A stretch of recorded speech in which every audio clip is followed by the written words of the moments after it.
Well, as far as touring goes, self-promotion is the best promotion. Like Ali said earlier, the more you tour, the more you're going to get out there, especially if you don't have a video. And eventually you could put that video together. You know what I mean? But personally, I'd rather tour than even do a video, to be honest. But in the world we live in the music world we live in today, both of those are needed pretty much in the game. So touring, video tour, with whichever way you want or whatever route you want to go with it, it needs to be done. You know? Touring has two benefits. The first is, making people become familiar with who you are and your music. The second is that it's a good way for you to earn money while you're sitting there waiting a year for your royalty to come in if you recoup your deal. So touring is extremely important. Again, it's nothing like going out there and seeing the people and letting the people say, oh, I was at that show. You know what? Those guys are pretty good. I think I'll buy this. But if you don't go out there and tour and they don't know who you are, it's like, they'll keep flipping through. So it's good, and you get out there, you touch people, and in addition to touring, you're meeting people from different markets doing seeing the college radio circuit, seeing any radio circuit, going to the retail stores. That's part of the touring situation. If you're touring and you're in one city, go hit up the retailers. It doesn't have to be an all full-out in-store. Just go in, sign a few autographs, shake a few hands, build bridges. That's a third benefit of touring. It allows you to build another bridge. And again, all of these are stepping stones to help, have a firm, strong foundation for a long-term career.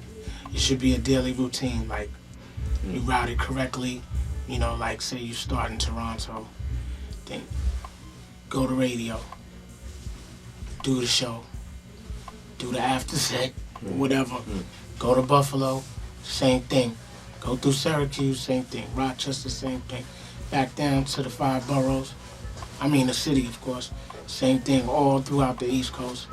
Take a break, go to the Midwest, or however you want to route it, but it should be an everyday routine. Hit up those radio stations. In stores, I forgot to say that. Just all of those elements right there. That's the complete package right there. Why are we touring? I was touring on my own. Well, not even really touring, but doing show spot dates here and there. And everywhere I went, whether it be Oakland, LA, Sacktown, Seattle, whatever, the same thing would come out of everybody's mouth. When are y'all gonna get back together? Try to get around it by saying, well, Q-Tip has an album coming out still. When are y'all getting back together? Phife Dawg has an album coming out. When are y'all getting back together? Same thing with Shaheed. So, God willing, we here and we putting it down. You know what I mean? And like Ali kept saying all weekend, we just wanted to feel our fans again and build with them. And so far, it's been a lovely experience. So hopefully it could continue, and hopefully things can come together correctly and we could do the right thing. Spike Lee. Right now, I'm dealing with production. Like I said, I have a label. The Emperor is called Smoking Needles Records. I also have a production company called Rhythm Kids Incorporated. Like Rhythm Kids, but it's rhythm due to West Indian terms or whatever. Other than that, I will be putting out songs in the key of Phife soon. Very, very soon. So that's where I am with it right now. Me, presently, I have Garden Seeker Productions, formed a label. I have a few artists who are featured on my first solo record, titled Shaheed and Stereotypes. And the artists featured on my record are artists on Garden Seeker Productions and presently working on their records, Chip and Chip Fu. I say Chip, people don't know, like Chip who? Chip Fu, formerly of the Fushnikins. We're finishing him and another artist named Kay and another artist named Cy Smith. And that's what I'm presently working on right now.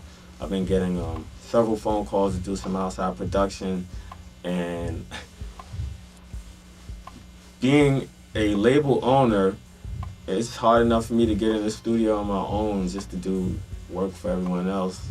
in addition to the administrative work. But right now, I'm completely focusing on building my label and the artists on my label.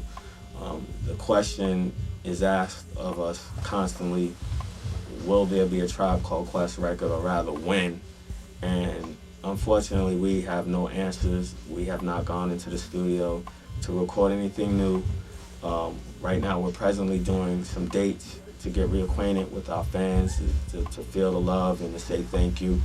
And God only knows, you know, what will happen past those touring dates. I think, if anything, you know, receiving the love that we've received has given us the confidence, you know, to get back and do something. But we don't want to but we don't want to discredit our legacy by putting together a record that's may not be received. And we know that the Tribe fans, that level of expectation is just way up there.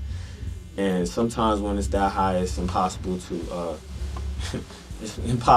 really achieve satisfaction. So we're thinking very hard before we go into the studio.